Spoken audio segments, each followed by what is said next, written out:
പൂരങ്ങളുടെ പൂരമായ തൃശൂർ പൂരത്തിന് ഏപ്രിൽ 20-ന് കൊടിയേറും. പൂരത്തിന്റെ പ്രധാന പങ്കാളി ക്ഷേത്രങ്ങളായ തിരുവമ്പാടിയിൽ രാവിലെ 11-നും 11:30-നും ഇടയിലും പാറമേക്കാവിൽ രാവിലെ 11:30-നുമാണ് കൊടിയേറ്റം.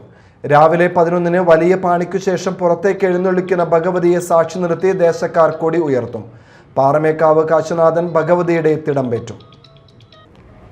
തിരുവമ്പാടി ക്ഷേത്രത്തിൽ രാവിലെ 8:30 മുതൽ 10 വരെ തിരുവമ്പാടി രമേശ് മാരാരുടെ നേതൃത്വത്തിൽ പഞ്ചാരി മേളത്തിന് ശേഷമാണ് കൊടിയേറ്റം. തുടർന്ന് ഉച്ചയ്ക്ക് ശേഷം 3-ന് ഒരാനപ്പുറത്ത് എഴുന്നള്ളിപ്പ് ഷൊർണൂർ റോഡ് വഴി നായ്ക്കനാലിലെത്തി വടക്കുന്നാഥ ക്ഷേത്ര മൈതാനത്തേക്ക് കയറുമ്പോൾ ഉപചാര വെടിക്കെട്ട് നടക്കും. ശ്രീമൂലസ്ഥാനത്ത് മേളം കൊട്ടിത്തീർന്ന് വൈകിട്ട് 5-ഓടെ പടിഞ്ഞാറച്ചിറയിൽ ആറാട്ട്, തുടർന്ന് ക്ഷേത്രത്തിലേക്ക് മടങ്ങുമ്പോൾ പറയെടുപ്പ്.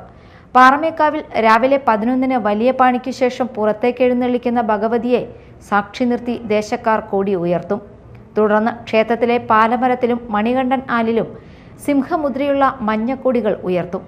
പാറമേക്കാവ് കാശിനാഥൻ ഭഗവതിയുടെ തിടമ്പേറ്റും. ശേഷം 5 ഗജവീരന്മാരുടെ അകമ്പടിയോടെ എഴുന്നള്ളിപ്പും വടക്കുന്നാഥ ക്ഷേത്രത്തിലെ ചന്ദ്രപുഷ്കരണി തീർത്ഥക്കുളത്തിൽ തന്ത്രിയുടെ കാർമ്മികത്വത്തിൽ ആറാട്ടും നടക്കും.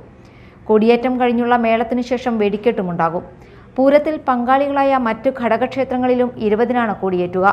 ഇതിൽ ലാലൂർ, അയ്യന്തോൾ, കാർത്യായനി ഭഗവതി ക്ഷേത്രങ്ങളിൽ രാവിലെയും, ചെമ്പൂക്കാവ് കാർത്യായനി ക്ഷേത്രം, കിഴക്കുംപാട്ടുകര പനമുക്കുംപിള്ളി ശ്രീധർമ്മശാസ്ത്ര ക്ഷേത്രം, ചീയാരം പുക്കാട്ടിക്കര കാരമുക്ക് ഭഗവതി ക്ഷേത്രം, കണിമംഗലം ശാസ്താക്ഷേത്രം, ചൂരക്കോട്ടുകാവ് ശ്രീദുർഗാദേവി ക്ഷേത്രം, കുറ്റൂർ നെയ്തലക്കാവ് ഭഗവതി ക്ഷേത്രം എന്നിവിടങ്ങളിൽ വൈകിട്ട് ദീപാരാധനയ്ക്ക് ശേഷം വിവിധ സമയങ്ങളിലുമാണ് കൊടിയേറ്റുക.